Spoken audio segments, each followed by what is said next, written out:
Join us at this year's Expat Money Summit. This is our annual online event, and this year promises to be bigger and better than ever before. Previous year's guests include Congressman Dr. Ron Paul, Doug Casey, Mark Faber, Tom Woods, Peter Schiff, Scott Horton, Alex Craner, Tom Luongo, Jim Rogers, and John Perkins, as well as many of the best lawyers, accountants, bankers, hedge fund managers, and property developers from my trusted Rolodex of contacts. Grab your complimentary ticket at expatmoneysummit.com. That's expatmoneysummit.com. expatmoneysummit.com. This year, I'm taking a private group into the Amazon rainforest. Then we head to Fortaleza and explore Brazil's booming northeast coast.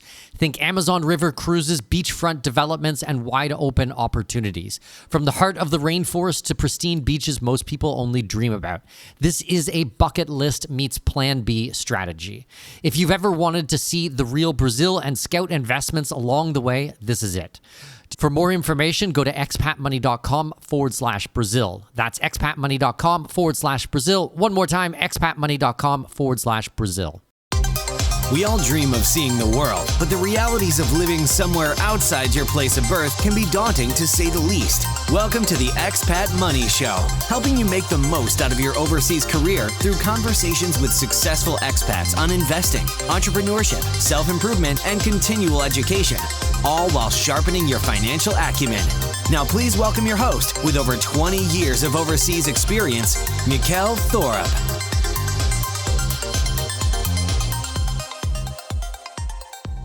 Welcome. My name is Mikkel Thorup, and this is the Expat Money Show. Today, what I want to do is share with you guys part 2 of my conversation with Joshua Sheets.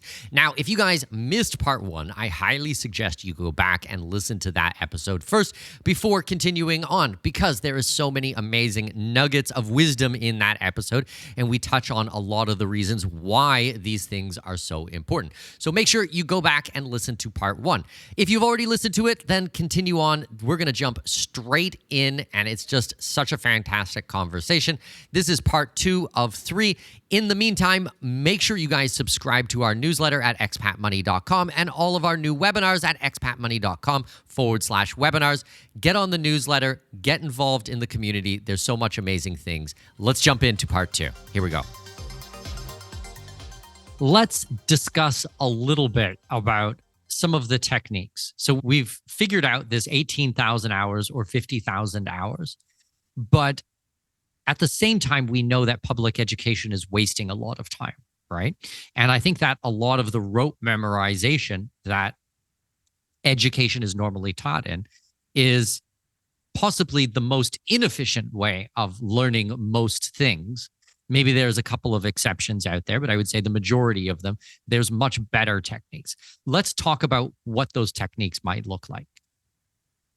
There are many levels at which we can discuss this. So I'd like to start at the macro level, and we need to be careful with our terms. And so I'll define the terms along the way. At its core, there are some skills that are necessary for success in modern life. There are some foundational skills. My basic framework for these skills I took from Naval, and it's his 5-part framework that we used to talk about the 3 R's: reading, writing, and arithmetic. Now we talk about the 3 R's because they're still perfectly valid, of reading, writing, and arithmetic. Naval's framework that I've adopted as a pretty useful framework is that the 5 major basic skills of education are reading, writing, and arithmetic, coding, and persuasion. Now, there's other things that we could add to that, but I think that's a really good, useful framework to build, that we really want our children to be skilled with reading, writing, arithmetic, coding, and persuasion, because those are broadly applicable. We can use them in many different categories. Now, there are many ways that we can teach those skills, many ways that we can develop those skills. The next thing we have to ask is content important, or is knowledge important? There is a tendency that is common among many educational people, especially in kind of the homeschool world. And in fact, I myself used to say this, to say that in today's world, we should be teaching skills and not content. After all, if I can say to my watch, hey Siri, or I can go to ChatGPT and I can ask it any question, then why do I need to memorize anything? If I want to know what the capital of Mongolia is, why not just simply go to the watch and ask it what the capital of Mongolia is? Why do I need to teach that? I have decided that it's fallacious to believe that just because information is available to us in today's world, that we don't need to teach content to our children. The book that persuaded me of that is a book by, I mentioned E.D. Hirsch earlier, his book called Why Knowledge Matters. And what I found so persuasive is that in order to learn effectively, you have to have a base level of knowledge and experience in the world.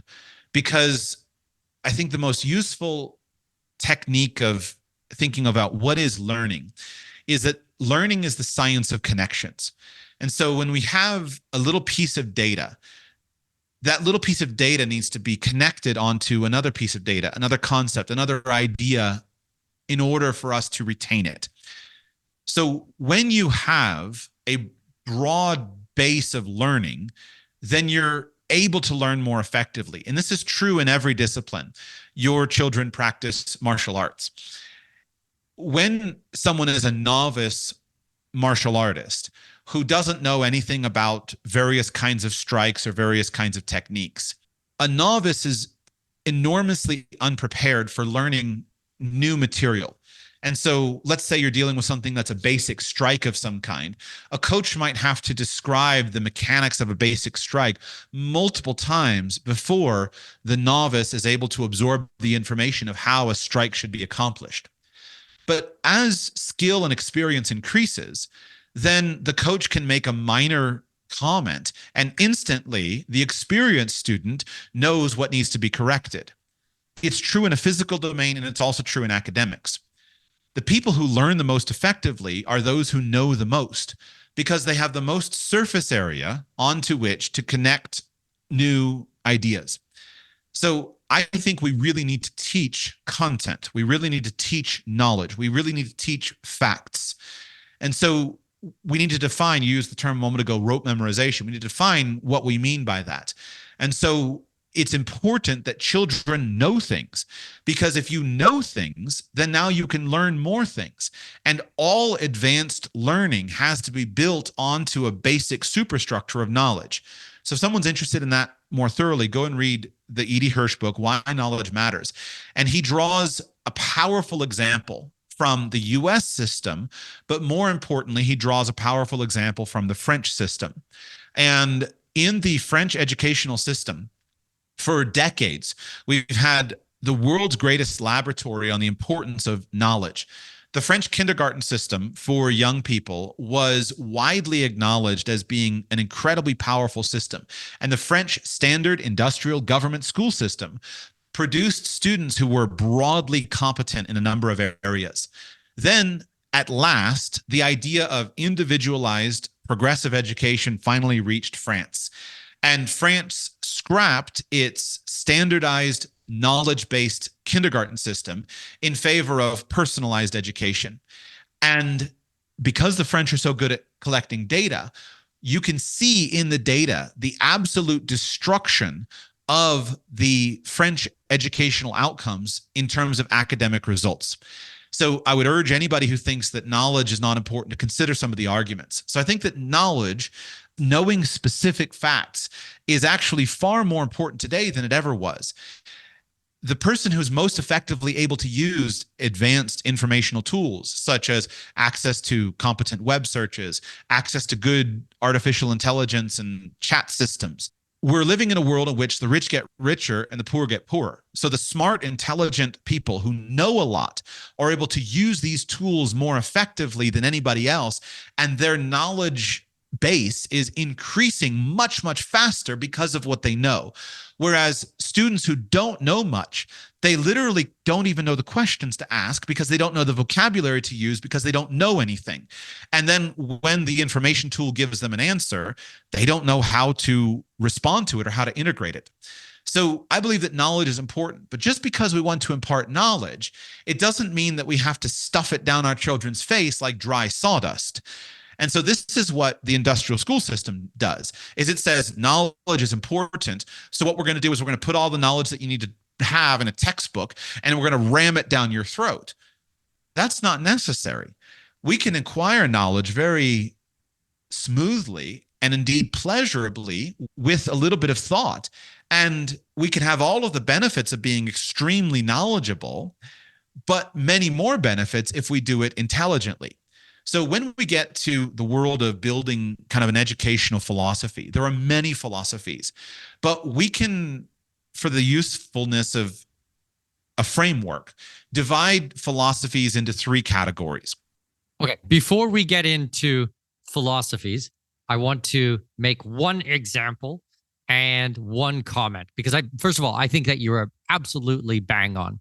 Now, my example to also highlight exactly what you've said is people often look at me when I tell them that I read audiobooks or listen to audiobooks at extremely high speeds, and people don't believe it's possible or don't understand how it's possible. I listen to a lot of audiobooks at 3x speed. Now, how am I able to do that? Well, yes, I am very, very adept at processing audio information. Very, very strong. I absolutely learn very well, hence why I have a podcast, hence why I like audiobooks. But more than that is that base of knowledge that you are mentioning. So let's take something like a typical business book, okay? I can absolutely listen to a business book at 3x and understand every single word, every single concept, no problem. I can repeat it back to you verbatim after listening to it. How am I able to do that? Because I've listened to over 1,000 business books in my life. So I have this massive amount of background on concepts on different practices in business, right? But let's take the exact same thing and let's say it was, I don't know, on auto mechanics or something like that. I don't know one thing about auto mechanics. And I am sure if you gave me some technical book on auto mechanics and you tried to put it at 3 times X, it would be complete gobbledygook. I wouldn't understand any of it. I'd have to listen to it at normal speed, and then I would build up and I'd listen to a second one and a 10th one and a 100th one and a 1,000th one. But at some point, there would be that base of knowledge. But at the beginning, when you don't know the lexicon, when you don't know the vocabulary, when you don't know the concepts and the history and the culture and why things got there, none of it makes any sense. So you have to have that foundational information. So that's my number one is my example to absolutely highlight what you're saying. Number two, and it's really getting into what you just said at the end on the rote memorization, is that yes, it is important to know things, but how we learn them can be done in context. So as we mentioned before, I love traveling with my children. You love traveling with your children. We homeschool, world school, unschool, in my case, my kids. I took my kids to Armenia and Azerbaijan and Turkey and Georgia last year. Well, they got to learn the capitals of these countries by going to those countries, by reading books about them and watching movies and understanding and going to museums and food, and all of the things happened in real time context by visiting. It wasn't, hey, let's sit down and for the next hour, I'm going to write out every country's capital, and you need to stare at a piece of paper and memorize it until it sinks into your brain. And if you miss it, you're going to get an F mark on a test. Like, that is not a good or an effective way. Yes, it works, but the efficiency of it is going to be so low opposed to actually learning it in context. So I think that, going back to your point, let's make sure that we define the terms. When I use something like rote memorization, it is that ramming it down their throat in the sawdust fashion, as you painted a picture for us. It is not hey, people don't need to know stuff because our Apple Watch or Google or ChatGPT is going to be able to tell us the information. We need to know it, but there's more efficient/effective ways of learning it. Yeah. I'm running an experiment right now with my children's languages, trying to understand if it is helpful to study vocabulary in an isolated way, or if it's more efficient to learn all vocabulary in context. We know that it's more efficient to learn vocabulary in context. And the problem is finding the context. So I've generally, when introducing a new language, I've thought, it's useful. We know that doing things like studying word flashcards are helpful and a good way of gaining initial exposure to vocabulary. But it's kind of like eating sawdust. It's not super interesting. And so I've been running an experiment to say, instead of sitting down with flashcards to say red, green, blue, yellow, black in the foreign language and learning those with rote memorization, what if we just tossed out all word card study and we learned all of it in context, in the context of stories? Will that work? I don't yet have the results of my experiment, but what I can confidently say is anything that can be learned in context, just like any kind of vocabulary that can be learned in the context of a story, is more easily learned, more efficiently learned, and more powerfully learned as compared to isolated data that we try to stuff in with rote memorization. The retention of information and the ability to recall that information, I am absolutely sure you will find that if you learn in context, it will be much stronger. I'm going to make that a guarantee, I'd say. And I can't think of one example right now that is not going to be a true statement. Yeah, 100%. Okay, so let's get back into the philosophies because we went on a little bit of a tangent, but I think an important tangent because it is good for even people who are learning today to have context of where this kind of things comes from. So let's get back into the philosophies. I think you said that there's 5 main philosophies. Yeah, what I was going to say is for usefulness, we could divide things into 3 categories to try to grapple with how would we go about imparting education? How would we go about facilitating education? Because education is not really something that you can give another person. It's something that we all have to get for ourselves. So I like to think about it in 3 contexts. So the first context is what I'm going to label as the textbook approach. And this is the standard industrial model of schooling, to say we're going to have a textbook and we know that you need to know science, so here's a science textbook, and you need to know American history, so here's an American history textbook, and we just go through the lists and we have a set of textbooks. This is probably better than some other options. The great benefit of a textbook-based approach is you're going to be exposed to a lot of concepts, a lot of ideas. The challenge is, and the great benefit of a textbook approach is that you're going to be exposed to a whole body of knowledge in a systematic way. Textbook writers work really hard to figure out how do we present information in a systematic way. And so that's the textbook approach. Okay, I'm going to interrupt you after each one. Okay, go ahead. Do you use textbooks? Yes. And I believe that everybody should use some textbooks.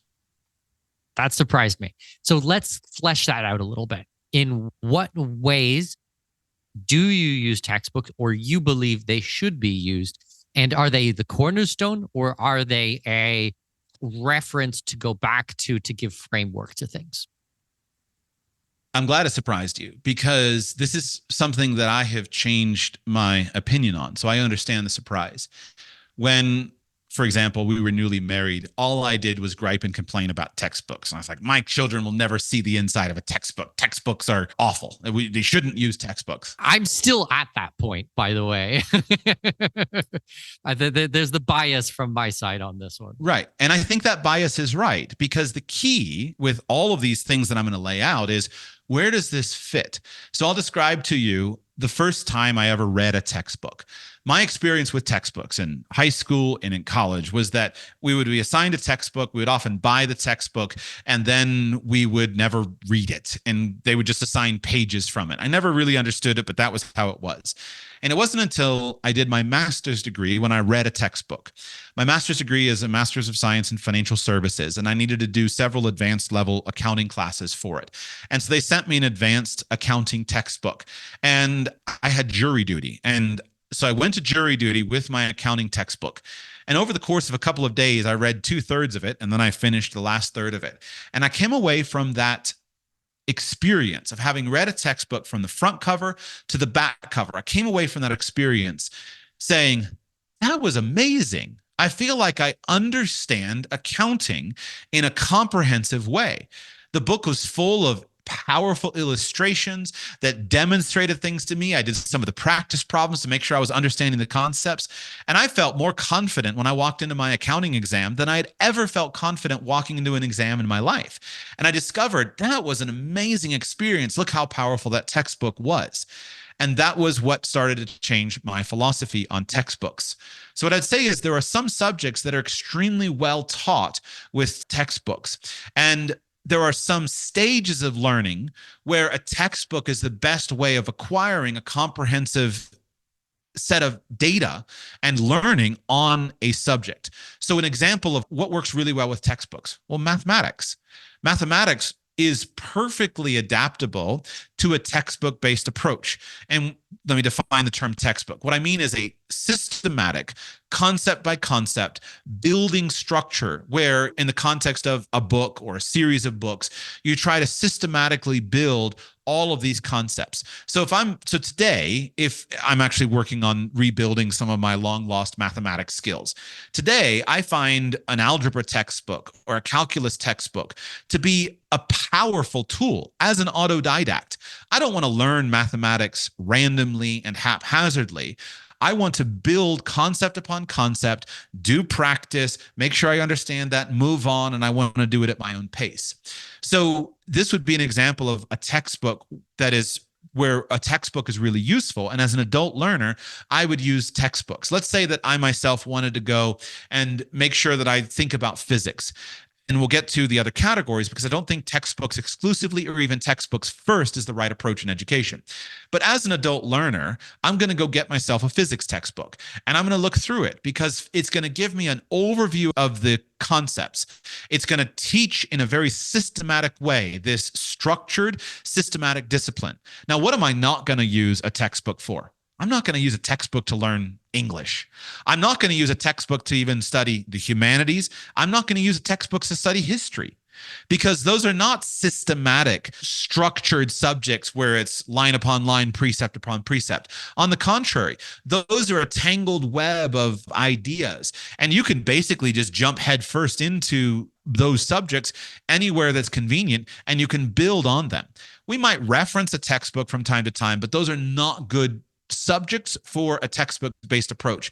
And in addition, we need to think about the age of the learner. So at the moment with my children, there's one textbook that I'm using, but it's a textbook that is not written in that kind of comprehensive, structured way. On the contrary, it's written in a very narrative-based approach, but it is systematically covering, in this case, it's a human anatomy textbook. But I've worked very hard to find a textbook that I think is appropriate for a 10-year-old. So in the high school years is where I think textbooks become very important, but they should be built upon a deep narrative understanding of each subject of interest. And you use textbooks to make sure that your systematic understanding is comprehensive, is clear, and your frameworks and your concepts are neatly covered and they're covered comprehensively to prepare you for relevant exams.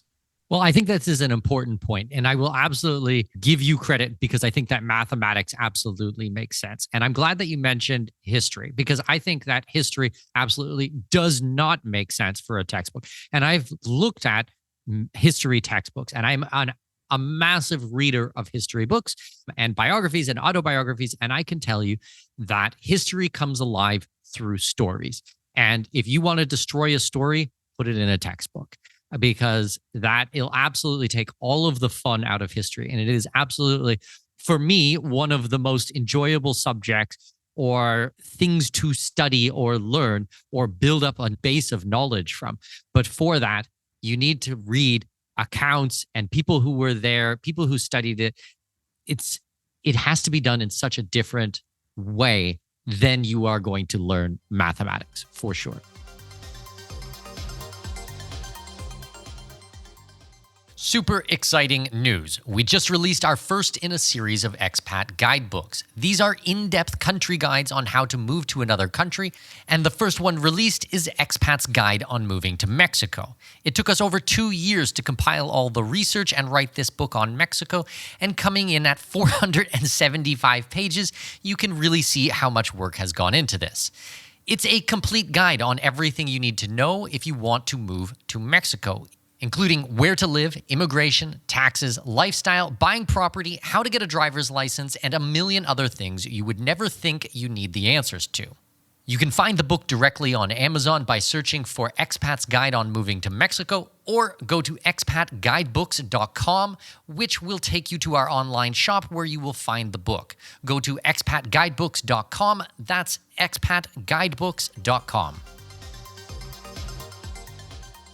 So let me lay out these other two categories and you'll see where I think we need to think about them. So on the one extreme that I began with is what I called a purely textbook curriculum.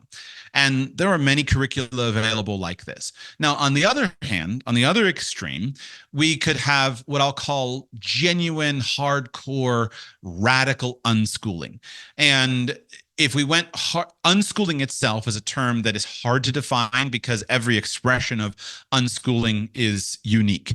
And a lot of people say I'm unschooling primarily because they're repulsed by the philosophy of industrial schooling, but they're not actually not doing anything, right? So I think you're a clear example of this. It's not like you don't pay any attention to anything. You're just not imposing an industrial curriculum, sit in the desk, read these pages, you have to do this every single day type of learning environment. So at its extreme, the unschooling philosophy, and to be clear, I'm not against unschooling. I have studied unschooling quite a lot, and I'm inspired by many aspects of unschooling. But what I'll call unschooling, or what in this context, what I mean is exclusively interest-based pursuits, interest-based studying, no forcing or requiring of read this book, do this exercise, etc. It's purely interest-based, and the pathway through is hazard. And so if you read an experienced unschooler's book, I could look up the title if you need it, but I read a great one last year by a Canadian unschooler, and it was called Unschooling to College. And she kind of went over this, and basically her idea was that children should follow their interests exclusively, and it's perfectly fine for them to have a haphazard introduction to a subject. So if they run into this subject and they don't have the prerequisites, they'll figure it out themselves. And I think unschooling fits really beautifully with some things, but in my mind, it doesn't fit beautifully with all things. I want to be a well-educated man. That is a goal of mine. I want to be a polymath. I'm an autodidact, but I want to be well-educated. And well-educated doesn't mean world-class in only one area.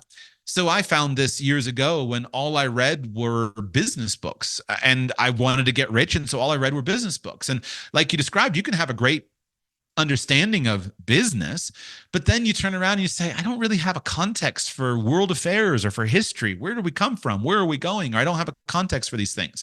So a well-educated man, I think, is one who has a basic familiarity with most of the modern branches of knowledge that are relevant to our lives. We're never going to be comprehensively familiar with all of these areas because the amount of sheer knowledge in our world is growing consistently.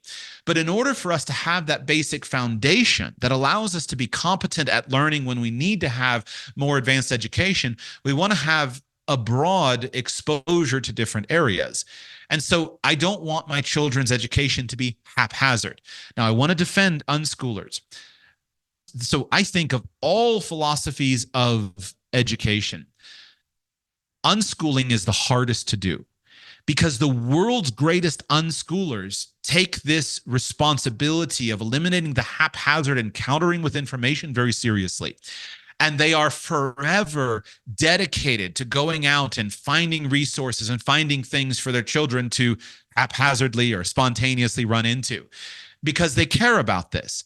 Unschooling can either be one of the world's greatest expressions, but it's really hard to do, or it can be simply child neglect at its worst expression. And if a child has exposure to resources and an adult to mentor, it can work really well, but it can be difficult because when a child has exclusively haphazard exposure to the world, he or she may be missing that basic foundation that is common to the culture. And I've read a lot of stories of unschoolers because of my interest in these topics. And some of them appreciate many aspects of their education, but they often feel quite isolated from the common knowledge. And there is a base of common knowledge that when we have it, we become functional in society. And when we don't have it, it can lead to enormous lacks of self-confidence because we recognize that I don't know the things that other people know. I don't have the common knowledge. And it can lead to inability to progress to one's capacity. So those are kind of two extremes. And while we'll draw from them, for example, I think we can and should make a list of subjects that for which unschooling is entirely appropriate. And a lot of times these subjects would be very informative. So I'll give it some examples from my own life. I dabbled when I was a child. I dabbled in leather working for a time. I was walking through a store with my parents and somebody was selling a leather carving set. I'm like, that is cool. And my parents bought me the set and I played with it. I played with it for a few months and then I moved on. I dabbled in amateur radio. I was an amateur radio operator and that was an interest of mine. I've dabbled in lots of things. And what we want to encourage is we want to encourage dabbling because all of this starts to build a broad general base of knowledge and understanding, and we can't predict how these things will come into play in the future. But I think it would be silly to say that leatherworking is a core fundamental subject that a well-educated child has to know. So we want to encourage and give lots of time for interest-based learning, and we want to surround a child with resources, but we want to make sure that the child is not missing something that we consider to be truly important. I think that makes perfect sense. And I would say that we probably follow close to an unschooling because it is very much an interest-based learning. But, however, I believe in reading, writing, and arithmetic at high levels. And I would add to that list is communication. You described it as persuasion, but I think that they're quite similar. I think if we can get into the granularity of it, that for me is a non-negotiable. I think that absolutely my daughter and my boys will need to learn to read at a very high level. And I think that with that, they then have the building blocks, the tools to then go and do a lot of the interest-based learning because they know how to study and to focus and to sit down and where to find the resources and how to consume it and all of these types of things. And if they miss that learning how to read or read at a high level, they're not going to be able to do everything else. So it's a unschooling, but with caveats for sure. Right. And this, we also want to put on the lens of age and progression in terms of where someone is in his or her career. So I think that when young, there should be huge amounts of liberty and modest amounts of structure, very low requirements on a student's activities because there's not any need. Children are naturally curious about lots of things. And so unschooling is super important. In fact, that's what it is. At 4 years old, all you're doing is unschooling. You're reading to your child lots and you're going with interests and you're exposing things, but you're not saying you're going to be an artist, so do this picture according to this structure. As the child gets older, and let's say now we're dealing with someone of adolescence and teenage years, then in this context, it would be very appropriate, in my mind, to help the child to develop and plan for the accomplishment of his or her career goals, his or her ambitions with business and other areas. In addition, we also need to comply with whatever legal requirements are on us. I understand that some unschoolers resist dramatically at this point, but this is where it seems to me very appropriate that we say, what are your goals? And let's lay out a structure. And of course, it shouldn't be, especially in the teenage years, it's not me dictating and saying, you have to study this in this structure, but rather working with you. But what we're going to ultimately build is a program of education that is not haphazard. And it's going to be driven by interest and desire and ambition and goals. And it's going to be individualized, but it's not going to be haphazard. So you had mentioned at first, philosophy number 1, textbook. Philosophy number 3, interest-based learning. Is philosophy 2 the combination of them, or is this a completely different leg of the stool? So I would say philosophy 2 is basically an intelligently designed program of education that is not sawdust, but that does expose a child systematically to the different areas that he should be exposed to. And there are a number of people who are many educational theorists who have been involved in this. And this, I think, is the most fruitful area of discussion, because there are many ways that we could do it. So I think the most popular version of this is Montessori education, Montessori-based education, where Montessori educators are very highly trained and they're working to respect the individuality of the child and the interests of the child, but they are taking a child through a systematic curriculum. I have found enormous inspiration in the work of the 19th century British educator named Charlotte Mason. I have studied as broadly as I'm capable educational philosophies. And I consider a Charlotte Mason style of education to be the most inspired. It is the gold standard to which I hold everything else. I'm willing to abandon a Charlotte Mason style education if I can find something that is superior. But in my studies of trying to find it, I think that's the gold standard. And so what we can do is we can understand how does it gain from some of the pros and cons of each of these categories. And I can't in this context articulate comprehensively what is a Charlotte Mason education. It's actually a quite involved, comprehensive philosophy with many different components. But what I'll just try to offer to whet the appetite of any interested listener is to say, how do we deal with a subject? So you mentioned earlier the importance of story. Charlotte Mason coined a term that she called living books. And a living book is available for any subject, but a living book has a few basic characteristics. They vary based upon the subject, but there are some characteristics of a living book. So first of all, a living book is a book that is written by someone who is an absolute expert in his or her field, and somebody who has an enormous amount of enthusiasm and passion for the field that he or she is talking about. And I believe that this is fundamental because the world's greatest teachers, what they do most effectively is they impart enthusiasm for the subject that they're teaching. They're enthusiastic about the subject, and then they're able to impart that enthusiasm to the students. And I love studying under this kind of teacher. This kind of teacher can bring something that would have seemed totally boring, but I can absorb that enthusiasm. It's almost sales as a transfer of enthusiasm that you're selling the subject. And so you try to find a book that is written, or a resource in some cases, but generally a book. We're talking about books. A book that is written by somebody who has an enormous enthusiasm for the subject. Number two, you look for someone who's able to articulate the subject in the form of narrative. If at all possible, you want narrative. Humans are storytelling creatures. We understand in the form of narrative. Jesus, the most influential man in the history of mankind, spoke and taught with story, with parable. And anytime we can tell a story to convey something, it's going to be very, very sticky. And so we want to use narrative, if at all possible, in order to convey an idea. And we want the passion and enthusiasm for the subject to be conveyed in a way that is respectful of the child. We don't ever want to talk down to the child. Rather, we want to lift the child up and invite the child in to the rich buffet of ideas that are available to him to access if he wants them. And so in a Charlotte Mason philosophy, what we talk about is the spreading the delightful feast. And the idea is we're not going to make you come in and eat sawdust. We're going to find for every subject that we think needs to be covered, we're going to find the most appetizing, tantalizing, attractive version of that. And we're going to offer that to you and say, why don't you partake of this dish? Why don't you try this dish? And then we're going to systematically continue to offer it to you in a structured way so that your tastes can grow over time.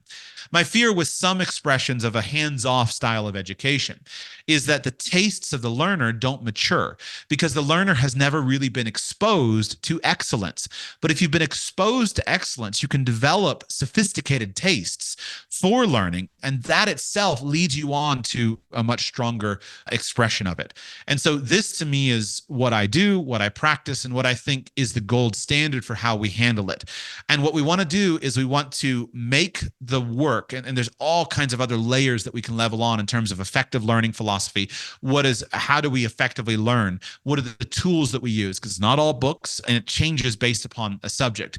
But this to me is the gold standard of how we integrate these things. And so I want to lay out a delightful, delectable feast of ideas in front of my children. I want to interact with them on those ideas, talk about those ideas, see their application. I want to find the world's greatest experts to articulate these ideas. And I want them to engage with a passion for the idea.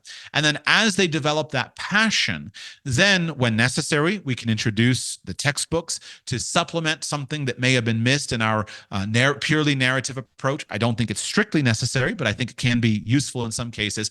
And I want to encourage a broad exposure to help the learner to develop sophisticated, advanced tastes for what really high-level food tastes like and what really good, engaging learning feels like. Well, and in today's day and age, the ability and the access of knowledge and resources and people is higher than it has ever been in human history.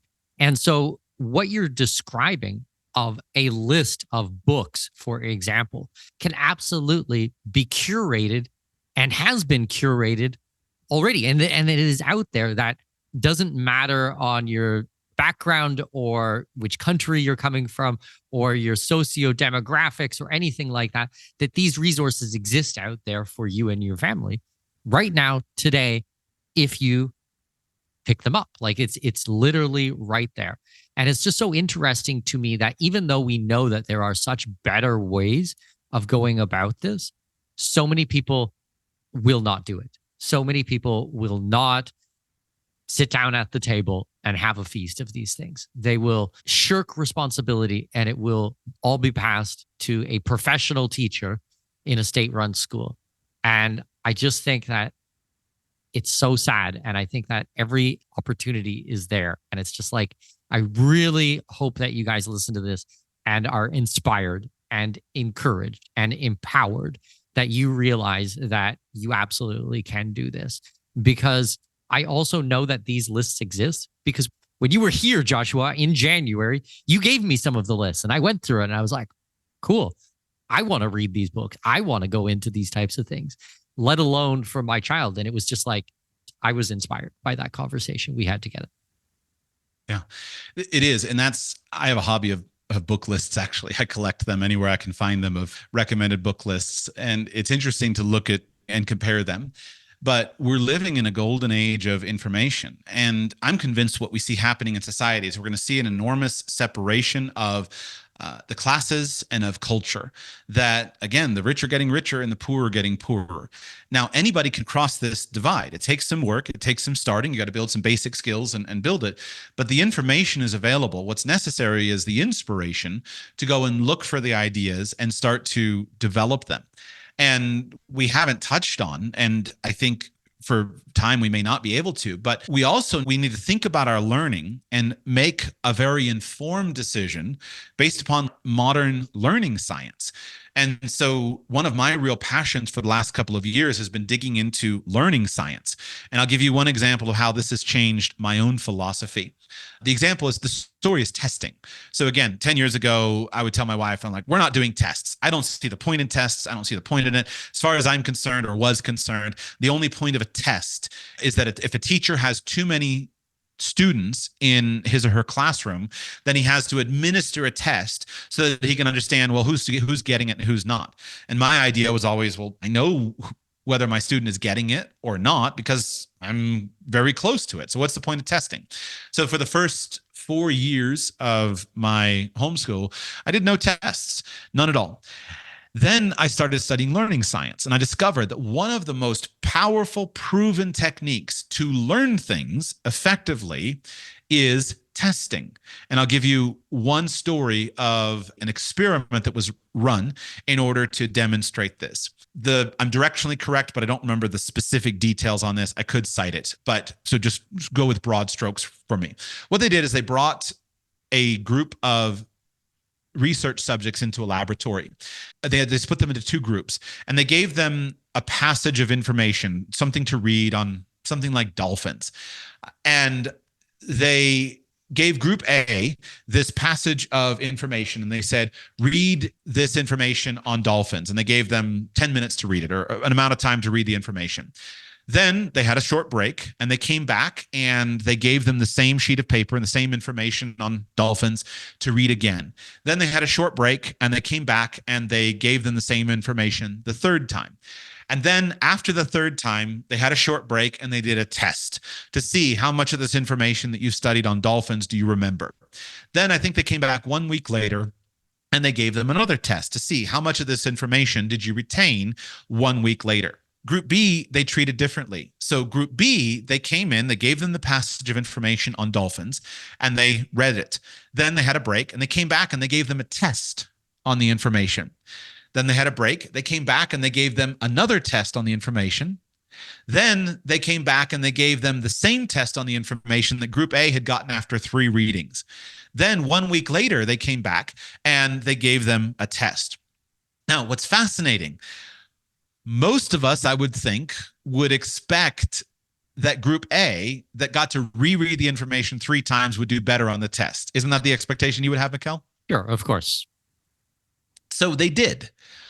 On the first test, Group A did a tiny bit better than Group B, the group that had been tested all the time. They did a little bit better on the first test.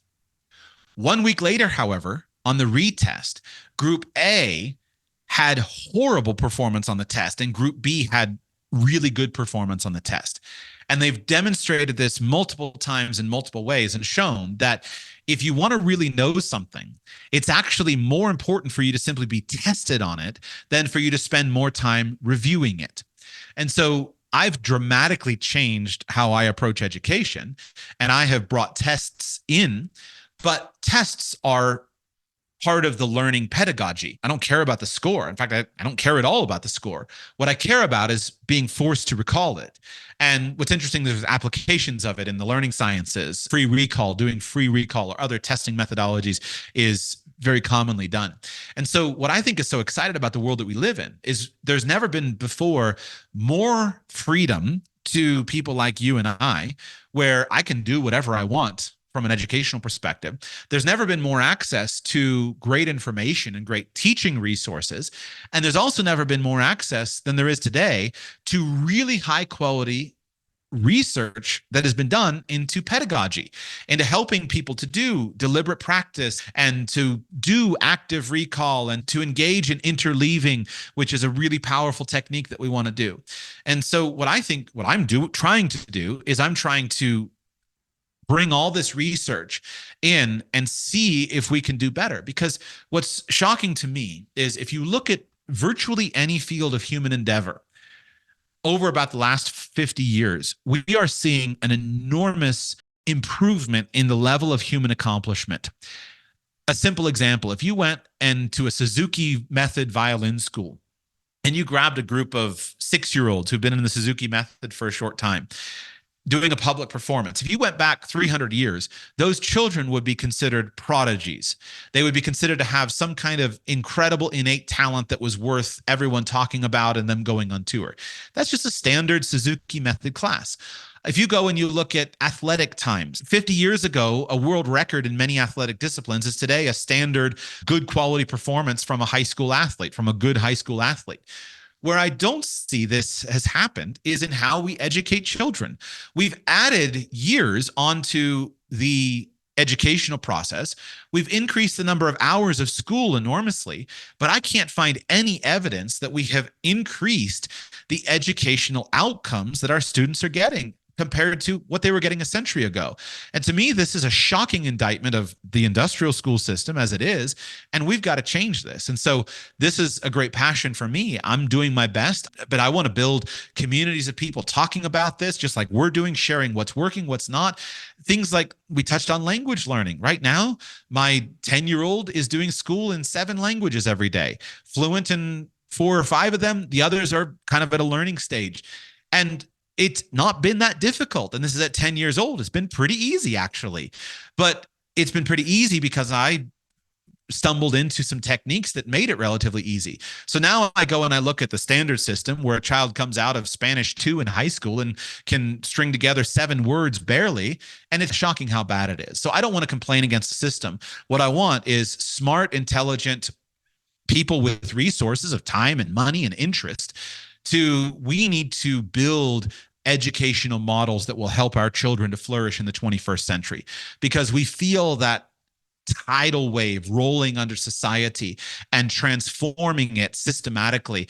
And a lot of us, we're not sure what to do, but we need to build some new models to help young people to flourish and succeed in a new world. Well, a book recommendation for you, perhaps you have read it, is A Mind for Numbers, because what you described in Group A is basically spaced repetition. And what you described in Group B is active recall. And she describes both of these techniques in the book, and it's really phenomenal. Her entire PhD was on short-term memory and long-term memory and active memory, which she calls working memory. And it's just a fascinating book. And I remember taking courses from her on learning how to learn. And it was one of the first things that I did 20 years ago or 15 years ago was get really serious about the most efficient and the most effective methods for learning, not just high volumes of information and knowledge, but really comprehending it and using it to build mental models that I can then create my life, my business, my family, my relationships from. And I think that people absolutely should be encouraged to spend a bit of time on the front end, figuring out what those are and then implementing them, because all of the other study that will happen on the back end becomes drastically easier once you understand these things. Absolutely. That's probably Barbara Oakley. I haven't read that, but I have another book of hers. Barbara Oakley. Yeah. She's done some amazing work and well worth following a lot of her discoveries in the form of learning. Yeah. I had 18 years of formal schooling. Never once did I have even a single class session on how to study or on how to learn. And so 100%, like, this is the foundation. With very young students, I think we should just model it and put them in an environment where they're learning in an optimal way. But by the time we reach, call it middle grades, 5th grade, 6th grade, 7th grade, a continual practice of the science of learning is really important. I'll just share another idea. I recently have been trying to learn about genius and high levels of accomplishment. It started when I read a book called Peak by Anders Ericsson. I followed that up with reading the book called Talent is Overrated by Jeff Colvin. And then I'm just finishing a book called Range by David Epstein, which is kind of the rebuttal to those books. But what was amazing to me about Peak especially, which really sparked my interest, Anders Ericsson was a researcher who dedicated his life to studying genius and his career to studying genius. And he has gone and studied every field that he could find of high performance. And what he discovered at the end of his career, his capstone book, this book Peak, written to a popular audience, is in essence, all high performance can be explained by two factors. Factor number one is the continual exercise of deliberate practice, which means something very specific, which I'm not going to define now. And number two, sufficient amounts of time. So sufficient amounts of time. It was actually some of the early work of Anders Ericsson, one of his studies of violin students at a violin conservatory in Europe, that Malcolm Gladwell drew for the idea of the 10,000 hours principle. And how Gladwell presented it was not quite accurate, but it was useful to say that if I do this thing for a sufficient amounts of time, I can achieve mastery at it. And here's Ericsson at the end of his career, of his academic career, saying, I've studied genius after genius after genius, and I'm going to tell you that anybody can achieve genius level performance in almost anything. And there's amazing stories associated with it to demonstrate that. And I find that both awe-inspiring and also fear-inspiring because awe-inspiring that I can achieve this. And I teach my children, I'll teach anybody that you can become a genius level performer in anything that you're interested in if you'll engage in the right form of deliberate practice over a sufficient amount of time. And we can do that with our students. We have we need to take a responsibility to help to equip them, to help them discover and uncover areas of interest that will then become areas of genius. And the concept of innate ability or innate talent, to the extent that it exists at all, it is highly overrated in the long-term performance. And that makes our responsibility as parents and as teachers much higher, because we can help our students to achieve at a higher level faster with the right environment and the right deliberate practice. Well, I have a working theory, and I think I've described it to you, but I'm going to describe it again. And I'm very curious your thought process on this.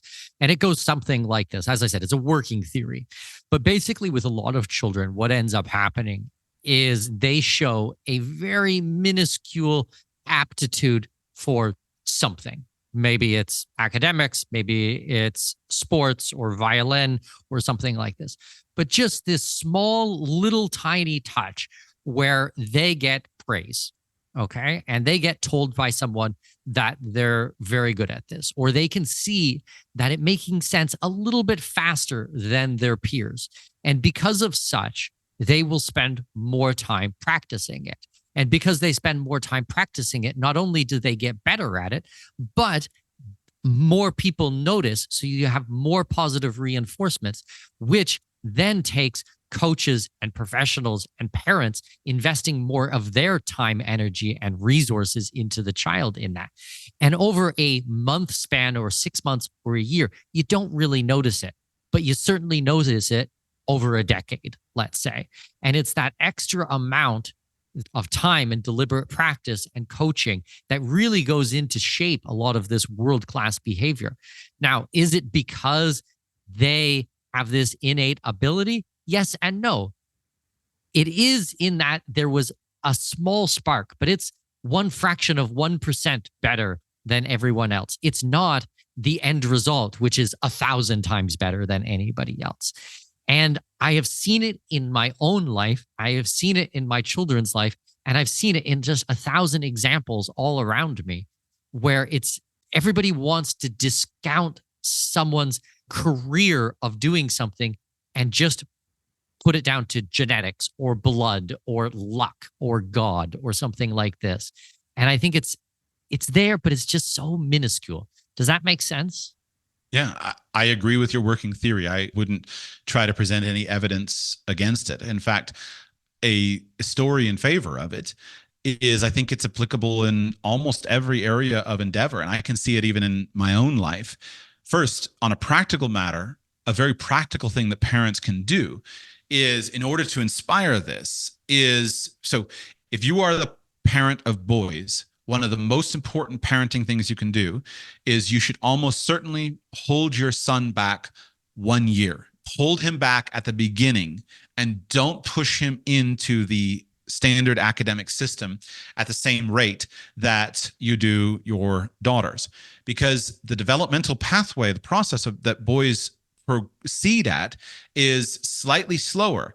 But you'll have two boys that are on a team, and one of them is just a little bit bigger, and he will demonstrate, they'll be going out to play baseball, and he's a little bit bigger, so he's a little bit better than the other boy who's 4 months behind him. And so all of that praise and accolades are heaped on his shoulders, and he finds himself wanting to do more of it because he's been praised at it. So this is applicable in many areas. And so you want to position your children to succeed. And for many reasons, a practical thing that we can do is hold your boys back 1 year and then have them go through the standard schedule, and they are much more likely to perform well.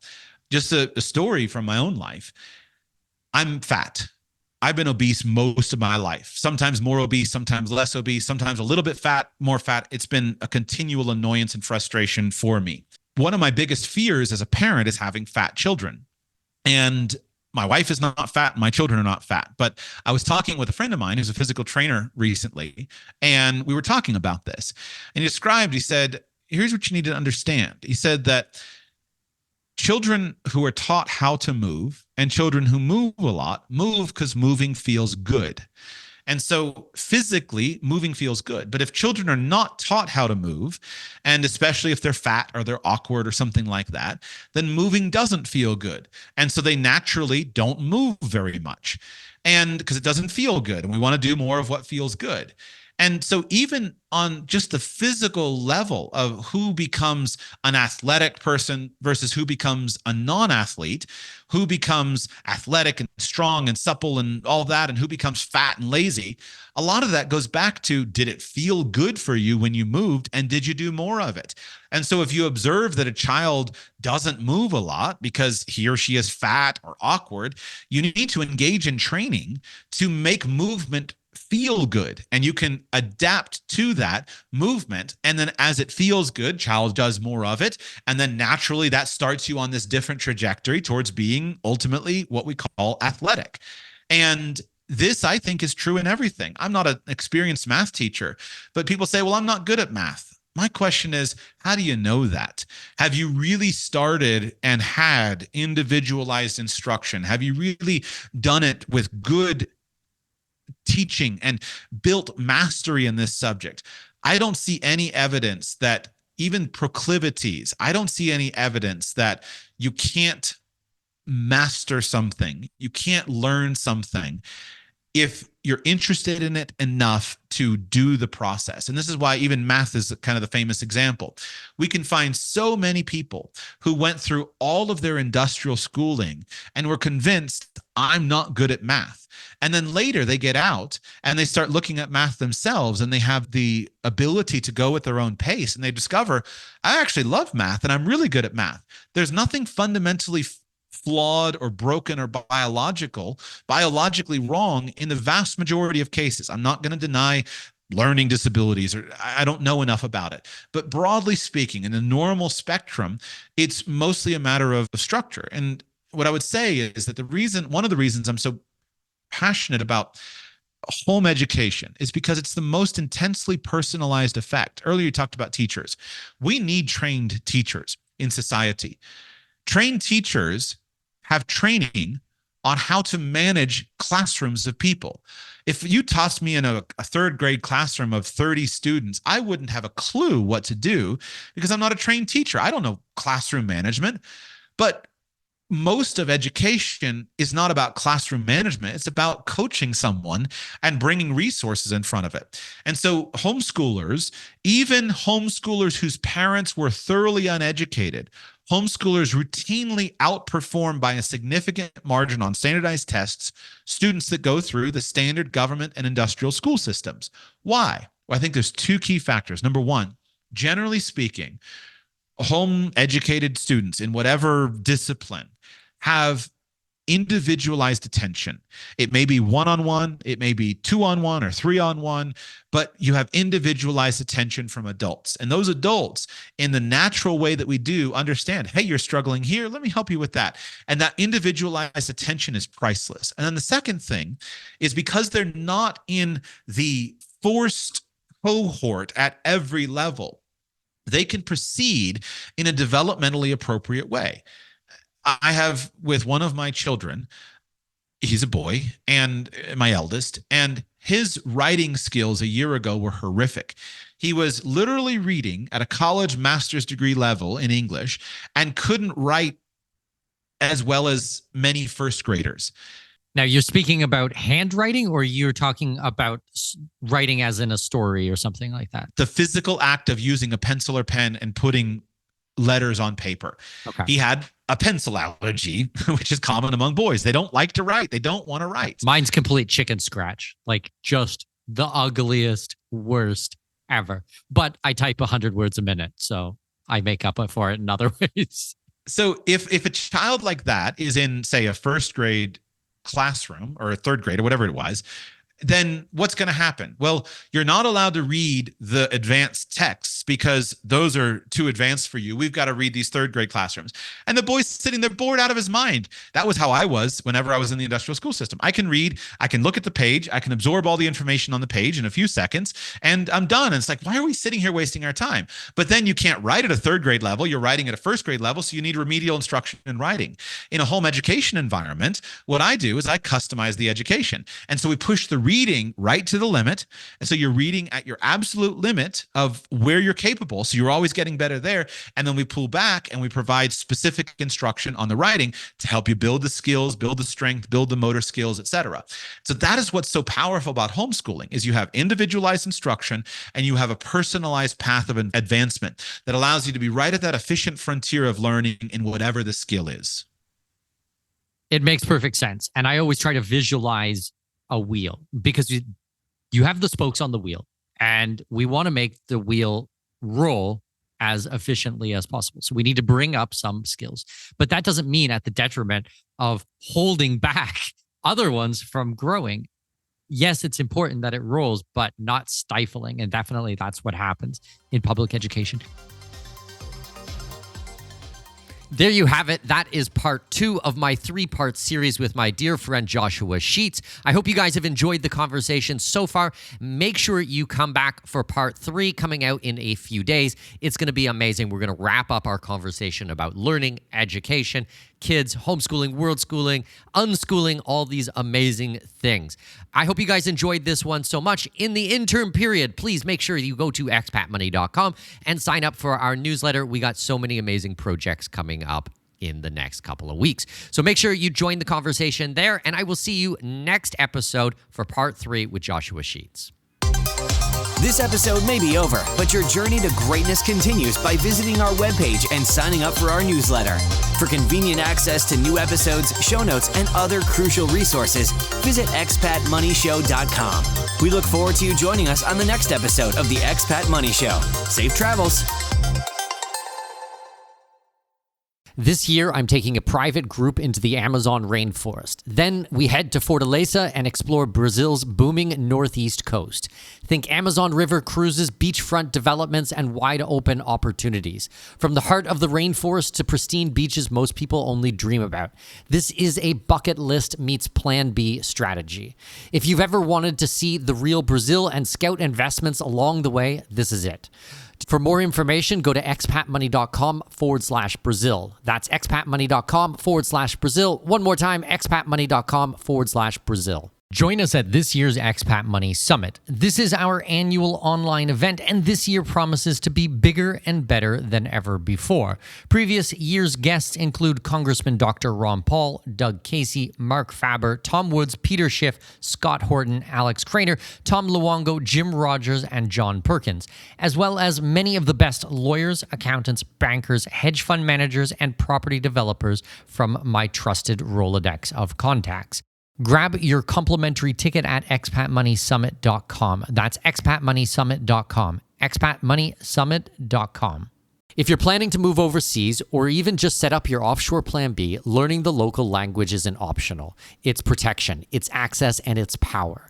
Story Learning makes it easy to start today from home by immersing you in real stories, not grammar drills. Spanish, Portuguese, French, and more. Learn the language the smart way before you land. Go to StoryLearningCourses.com. That's StoryLearningCourses.com. One more time, StoryLearningCourses.com. Don't wait until you're on the ground and you realize you should have started earlier.